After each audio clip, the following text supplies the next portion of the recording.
Alright, so we've just entered a new year. Now to figure out what the hell to write about for the next 52 weeks or so.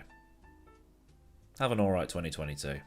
But anyway, I thought I'd get the ball rolling for the videos for this year with something from the other side of the Atlantic to bring you a story from the United States, which is in America, to quote James May, and that is the controversy surrounding the 1995 Indianapolis 500. Now, I like these sorts of stories because I'm learning something too, and while I did watch a bit of kart back in the 90s when it was on Channel 5 over here, it wasn't something I really kept up with because the internet was still in its infancy and you couldn't really get access to it all. But, you know, people like Jake from GP Laps and Empty Box, they get hard for this era of racing. Something Guns N' Roses concert at 240 miles an hour.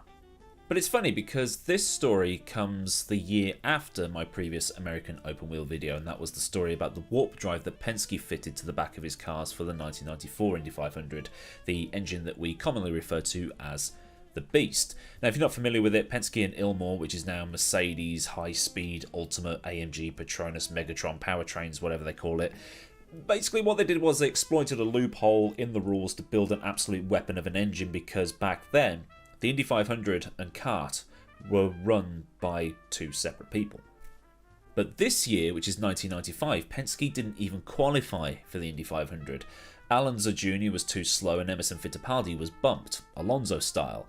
Now at some point Unser tried to buy a seat off a qualifying driver, which is something I don't really understand, and apparently that didn't work out, so the Penske cars weren't part of the 33 strong grid for the first time in a long time, if ever. I mean, I really don't have the strength to go back and, you know, look through the whole thing. You know, I want some heavy medication in a minute. But this is all around the time when there was some uncertainty around American open wheel racing, because IndyCar was around 12 months away from the famous split, the American Racing Civil War, for want of a better phrase. WCW versus the WWF being the other big sort of civil war at that time, if you want to call it sport. But anyway, what happened was Tony George, who was president of the Indianapolis Motor Speedway, was apparently a bit bored of kart becoming too international, and he wanted an all-American series instead. So this is also the last Indy 500 before that kicked off, but George had actually announced that new series in the May of 1995, and some drivers such as Jimmy Vasser saw this as being something that was just totally ludicrous and wouldn't go ahead. But it did. And that's something I really need to revisit, actually, because it does interest me, the whole split thing. So anyway, on to the race. Scott Brayton took pole with Arie Luyendyk and Scott Goodyear making up row 1, because they go 3x3 rather than 2x2. Then on the second row, you had three names that had or would later grace Formula 1. Michael Andretti, the son of Mario Andretti, Mauricio Gugelmin, who ran for Leighton House and other teams in the late 80s and early 90s, and a young man from Montreal in only his second Indy 500 appearance. And that man was John Newhouse. Now, if you get that reference, brilliant cookies for you. If you don't, I'm talking about Jacques Villeneuve.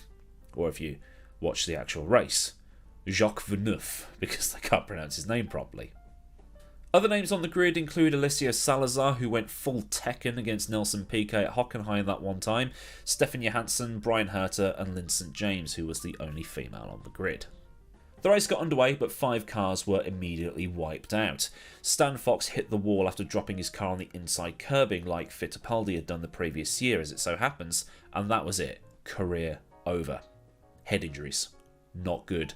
And looking it up, it looks like he was killed 5 years later in New Zealand, although it wasn't racing that killed him. It looks like a standard car crash, if there is such a thing. Now, Wikipedia's description of what happened was, and I think the full race is on YouTube if you want to watch it, but I'll describe it anyway. Fox dipped low to the inside, hit the rumble strips and half spun. The car shot directly into the outside wall at turn 1. The car was demolished, the front nose was ripped off, and Fox's legs were exposed as the car crashed up into the catch fence. And this accident also wiped out Eddie Cheever, Lynn St. James, Carlos Guerrero, and Gil de Ferran, or Gil de Ferran. I'm just going to go with Gil de Ferran because that's how Johnny Herbert pronounced it, but he ran over debris and knackered his suspension, and that was him done. So I guess this is why Michael Schumacher said hell no to racing at Indianapolis. You had to be a special breed of crazy to race there at that time. Then on lap 37, Lyondike was racing Scott Sharp, and after some jostling while Lyondike announced he was going for first, his headrest cushion flew out of the car and onto the track. So they had to bring out the safety car because, 240 miles an hour. Which is the reason for anything at Indianapolis, isn't it? Why is the safety car out for this minor thing? 240 mile an hour, isn't it? Now, if you've done any oval racing on iRacing, then you'll know the pits are closed and then open later on. Villeneuve was leading on lap 38 and was close to running out of fuel, but to add to this, Jock didn't know he was actually in the lead.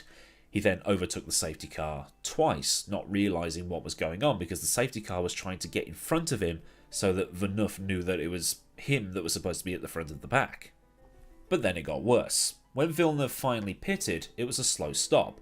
He then almost pulled away with the fuel hose attached, and then stalled. But wait, there's more! He was then penalised 2 laps. So now it was Andretti leading, but on lap 77 he got too much onto the marbles and crashed out as he tried to overtake Gugelmin around the outside as Gugelmin came in for a green flag stop. Then in the ensuing chaos, Villeneuve had made up 1 of his 2 laps and was only 1 lap down by lap 84. By lap 124 he was back on the lead lap and in 12th, getting lucky break after lucky break with retirements, crashes and cautions as Davy Jones, Jimmy Vasser and Paul Tracy all dropped.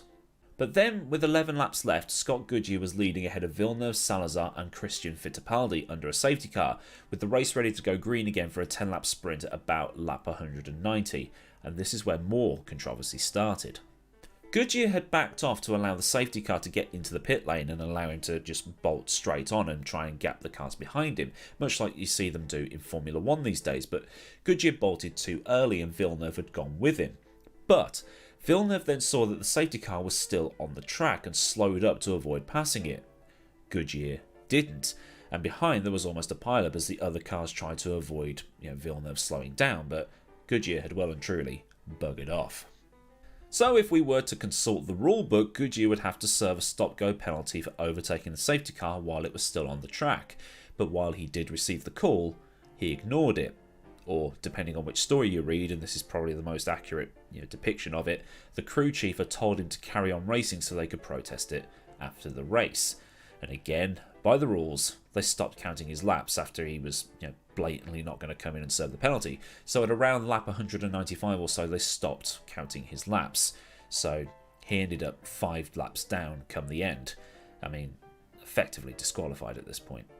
So even though Goodyear was in the lead, he wasn't in the lead. Villeneuve, despite being 2 laps down at one point because of his own penalty to serve, was now in the lead. And the final 4 laps or so, he led to take an unlikely win. And Goodyear was 15th come the end, like I said. Did I say that? I can't remember. So after the race, a very dejected Goodyear said, "Disbelief is the best word to describe how I feel. I feel like I won the race. The pace car was going too slow. I almost hit it. Scott Pruitt almost hit it. Villeneuve almost hit it. He wasn't on the gas and I saw the green lights turn on and that meant go. That's all I can say. I stayed out because in my eyes it was perfect, and if I came in and later found out I didn't make a mistake, then what are you going to do? It would have been too late and you won't be able to get it back." There was no green light. There are 4 lights! But even in 1995, computers didn't lie. The pace car was doing 117 miles an hour as it entered the pits. Goodyear had blasted past it at 193. Again, all units in miles an hour here. So Villeneuve went on to win the kart title that year, and he became the last man to win kart and IndyCar before the split that I mentioned at the top of the video. Then the following year he came over here to Europe following in the footsteps of his father Gilles, and while at the Williams Formula 1 team he was partnered with another man who comes from a famous racing family, Damon Hill, son of Graham Hill. While at Williams he came within a shot of taking the title in his first season. Then in the second season he managed to do it, but then his career took one hell of a nosedive, which is a shame when you think about it because he had a lot of promise in terms of speed and talent, but I think the BAR move for money was the bit that ruined him. So then, a look at the controversial 1995 Indianapolis 500. If you've learned something new here today, then give the video a like. If you want more stuff like this, get the subscribe button clicked and also get that bell on so you never miss out on a future video. And if you do want to support me on a more personal level like the people on your screen, you can do so by following the link to Patreon, which is in the description, as well as some vague directions to my socials and also to Discord. So until next time, I've been AdmiralLaWind. Have a cracking day wherever you are in the world, and I'll see you all again soon for another video. So until then, goodbye.